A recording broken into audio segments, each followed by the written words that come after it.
Bonjour, donc aujourd'hui on va faire la géométrie de l'espace. Dans ce cours-là, on a trois parties, le produit scalaire, la sphère et le produit vectoriel. Alors on commence par le produit scalaire. Voilà ce qu'on va voir dans le chapitre produit scalaire. Le produit scalaire dans l'espace et ses propriétés, formule analytique du produit scalaire, le plan défini par un point et un vecteur normal, parallélisme et orthogonalité, et à la fin la distance d'un point et un plan. Voilà, donc définition, soit le vecteur U et le vecteur V, deux vecteurs de l'espace, et A et B et C, trois points de l'espace, tels que le vecteur U égale le vecteur AB et le vecteur V égale le vecteur AC. Alors le produit scalaire de U et V est noté U.V. Donc, si vous avez U est différent de vecteur nul et V différent de vecteur nul, alors le produit scalaire de U et V égale la norme de U fois la norme de V fois cosinus l'angle orienté de U et V. Si vous avez U égale le vecteur nul ou bien V égale le vecteur nul, alors le produit scalaire égale à 0. Si vous avez I différent de vecteur nul, alors le produit scalaire de U et V égale à AB scalaire AC égale à AB scalaire AC', tel que C' est le projeté orthogonal de C sur la droite AB. Alors tous les théorèmes qu'on a déjà vus dans le plan restent valables dans l'espace. Un exercice. ABCDEFG est un parallélépipède rectangle tel que AB égale à racine de 3, BC égale à 1. Alors I est le milieu de AC et G est le milieu de EG. Donc calculons le produit scalaire de IA, IH et G. Alors c'est simple à vérifier que HG égale à le vecteur IB. Et l'angle géométrique AIB égale à 2π sur 3. Donc IA scalaire HG égale à IA scalaire IB. On a juste remplacé HG par le vecteur IB. Donc ça donne la distance IA fois la distance IB fois cosinus de π sur 3. Et c'est simple à trouver, moins 1 sur 2. Donc maintenant on calcule le produit scalaire de AC et EF. Donc AC scalaire EF égale à AC scalaire AB. Et puisque B est le projeté orthogonal de C sur la droite AB, on va voir AC scalaire EF égale à AB scalaire AB. Donc, ça donne AB carré, donc ça donne racine de 3 carré, qui est égale à 3. Une définition. Donc, si vous avez U un vecteur et AIB deux points, tels que le vecteur U égale le vecteur AB, alors U scalaire U égale le carré scalaire de U, ce qu'on appelle le carré scalaire de I, ou bien U, le vecteur U au carré. Donc, ça donne la distance AB carré. Alors, ce nombre-là, qui est égal à racine carrée de carré scalaire de U, est ce qu'on appelle la norme de U. Voilà donc les propriétés du produit scalaire. Donc U scalaire V égale à V scalaire U, ce qu'on appelle la commutativité. U scalaire V plus W, ça donne U scalaire V plus U scalaire W. U scalaire alpha V égale à alpha fois U scalaire V. U plus V au carré, donc ça donne le carré scalaire de U, plus U scalaire V, plus le carré scalaire de V. U moins V au carré, donc ça donne le carré scalaire de U moins le produit scalaire de U et V, plus le carré scalaire de U.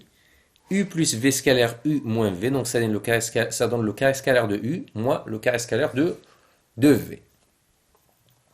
Donc, l'orthogonalité de vecteurs, donc si vous avez le produit scalaire est nul, alors ça équivalent à dire que les deux vecteurs sont orthogonales. Donc le vecteur nul est perpendiculaire à tous les vecteurs de l'espace.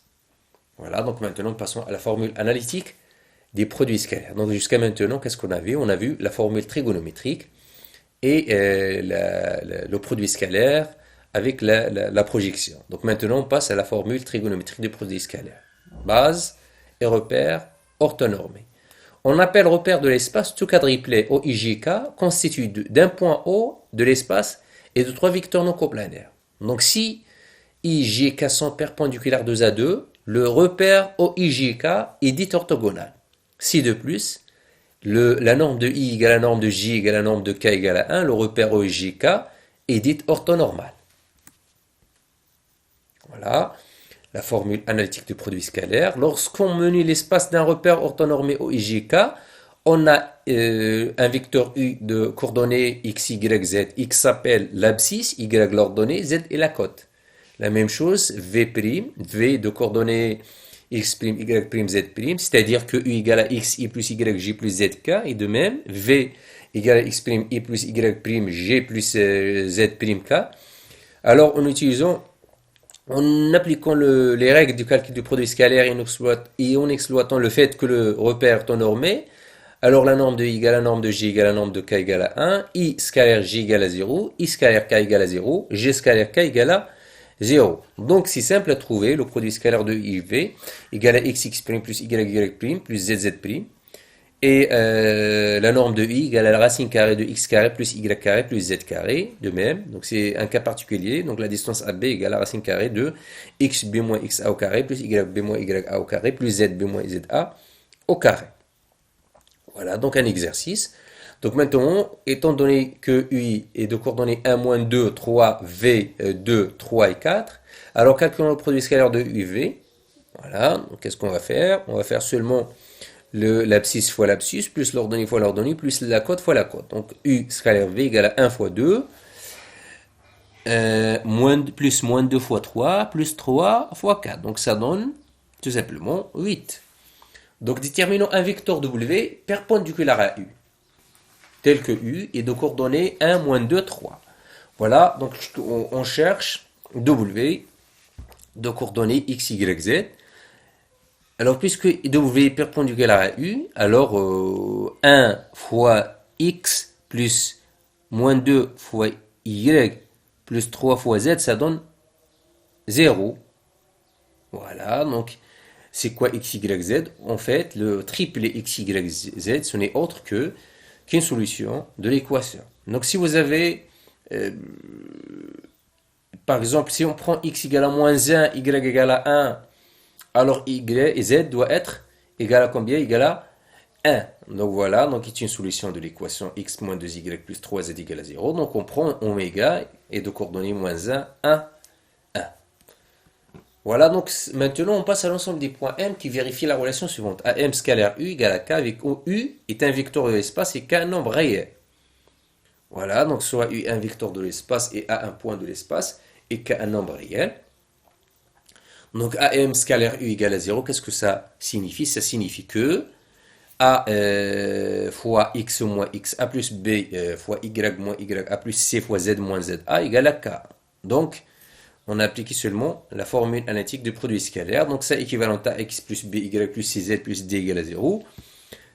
Tel que D est la quantité moins AX, A plus moins B, Y, A moins C, Z, A plus moins K.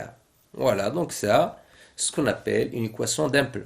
Donc l'ensemble des points AM scalaire U égale à K, ce n'est autre qu'un plan de cette équation-là. Voilà un exemple pour bien comprendre. Donc détermine l'ensemble des points M tels que AM scalaire U égale à moins 2 avec A de coordonnées moins 1, 1, 2 et U de coordonnées 1, 1, 3. Voilà, AM scalaire U égale à moins 2. Donc ça équivalent à X plus 1 fois 1 plus y moins 1 fois 1 plus z moins 2 fois 3, ça donne moins 2. Donc après des calculs, on trouve que x plus y plus 3z moins 4 égale à 0.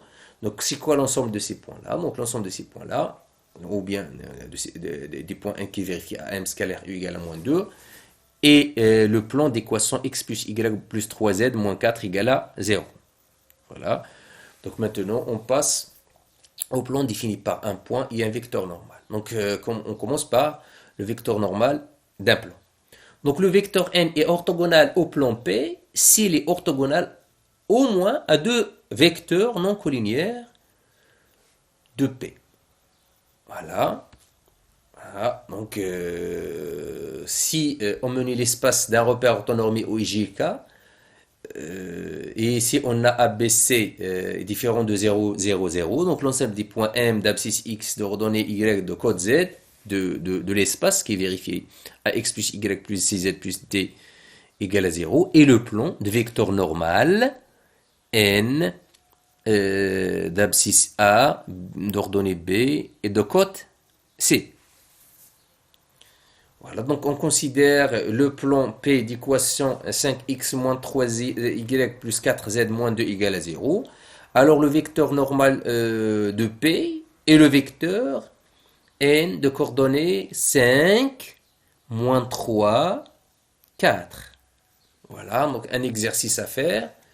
On le corrigera plus tard. Voilà. Voilà. Maintenant, un exercice. Dans l'espace menu d'un repère orthonormé, détermine une équation cartésienne du plan P passant par A de coordonnées 1, 0, 1 et de vecteur normal moins 2, 0, 3. Voilà. Donc on a deux méthodes, puisque le vecteur normal moins 2, 0, 3, alors l'équation du plan P est moins 2x plus 0y plus 3z plus t égale à 0. Donc il suffit seulement de trouver d pour déterminer l'équation du plan P. Voilà. Or, A de coordonnées 1, 0, 1 appartient au plan P, donc il vérifie. Donc ces coordonnées-là, il vérifie l'équation. Donc moins 2 fois 1, plus 0 fois 0, plus 3 fois 1, ça donne plus d égale à 0. Donc, moins 2 plus 3, plus d égale à 0. Donc, par suite, d égale à combien? Égale à moins 1. Donc, l'équation du plan P est moins 2x plus 0y plus 3z moins 1 égale à 0. Voilà une autre méthode. Voilà. Là, m d'abscisse x d'ordonnée y de code z appartient au plan P équivalent à m scalaire n égale à 0. Donc, puisqu'on cherche l'équation du plan P passant par A et de vecteur normal moins 2, 0, 3, alors le plan est l'ensemble des points M qui est vérifié à M scalaire n égale à 0. Donc maintenant, on applique la règle du produit scalaire. Donc ça donne moins 2 fois x moins 1. Ce sont x moins 1, c'est l'abscisse de AM.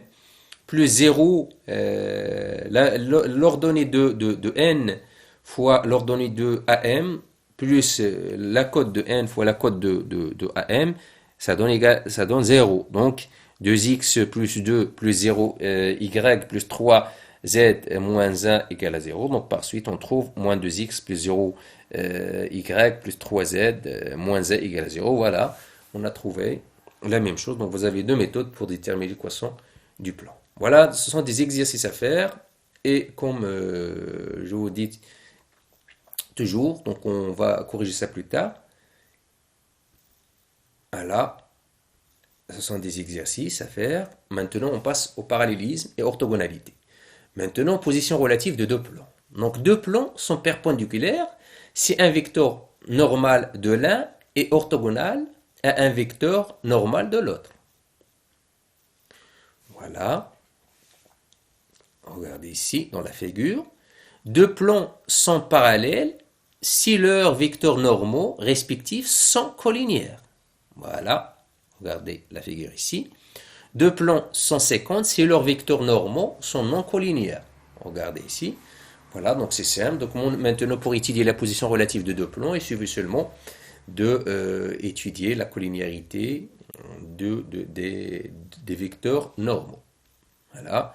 Voilà un exercice à faire.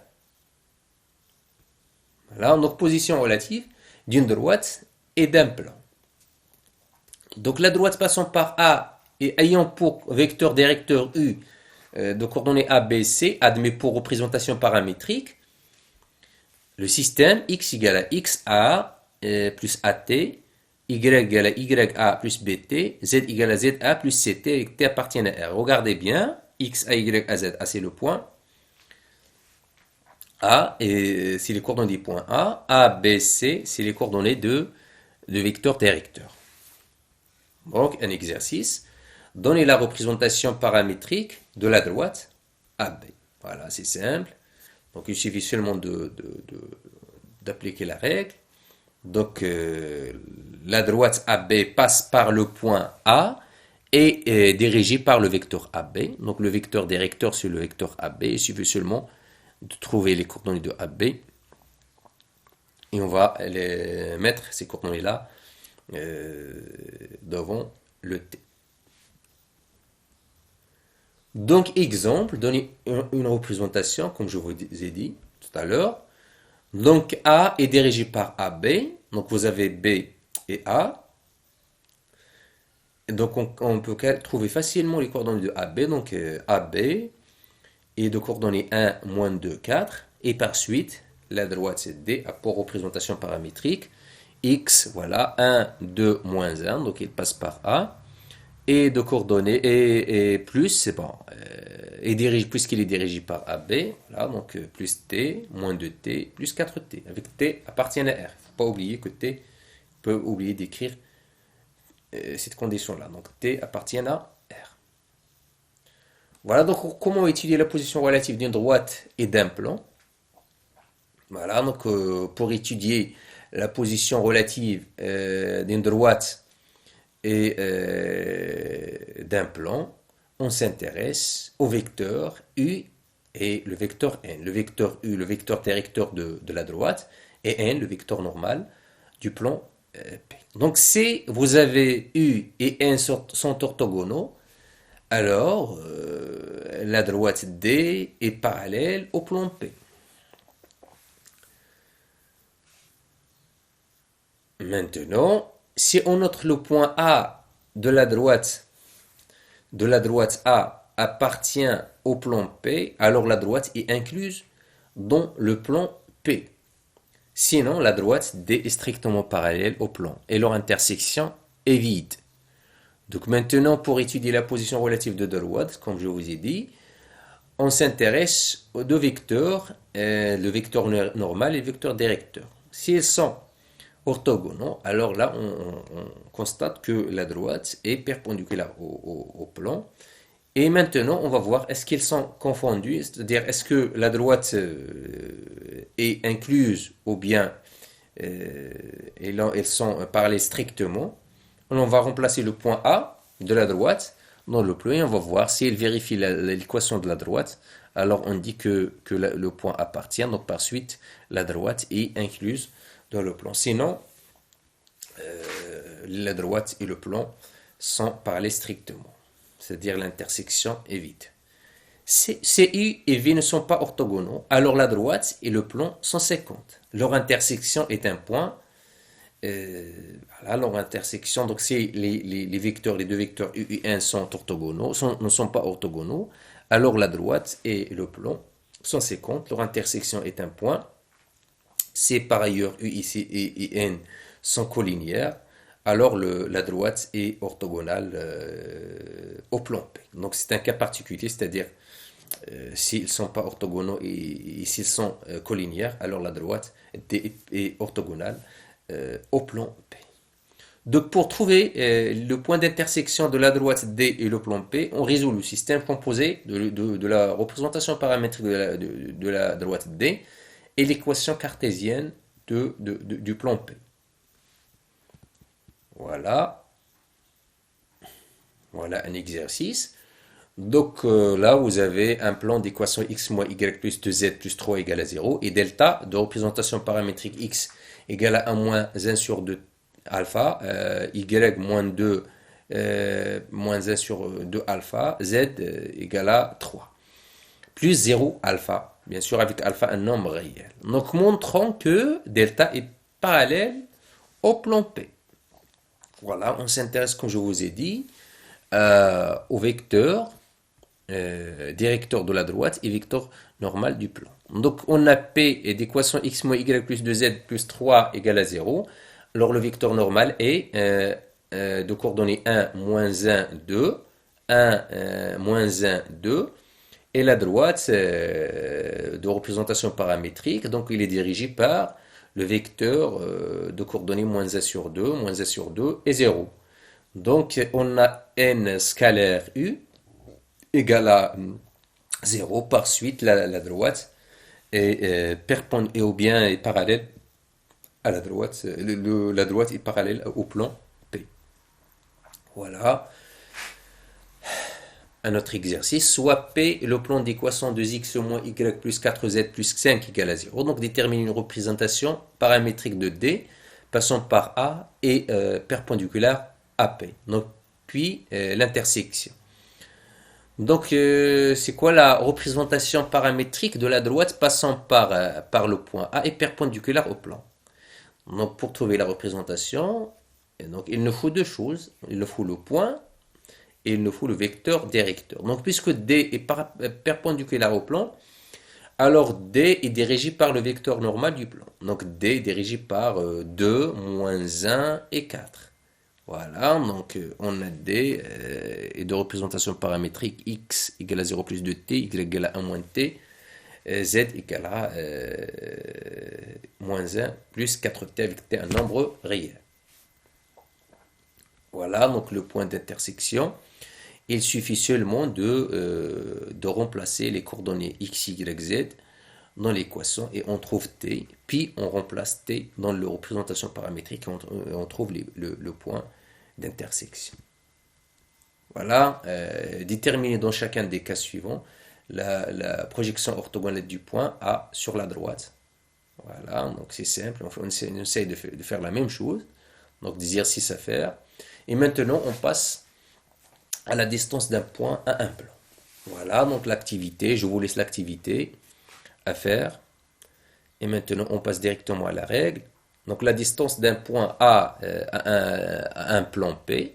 Donc soit P un plan et A un point de l'espace. H la projection orthogonale de A sur P. Alors AH c'est la distance entre A et P et noté D entre parenthèses A entre parenthèses le plan P.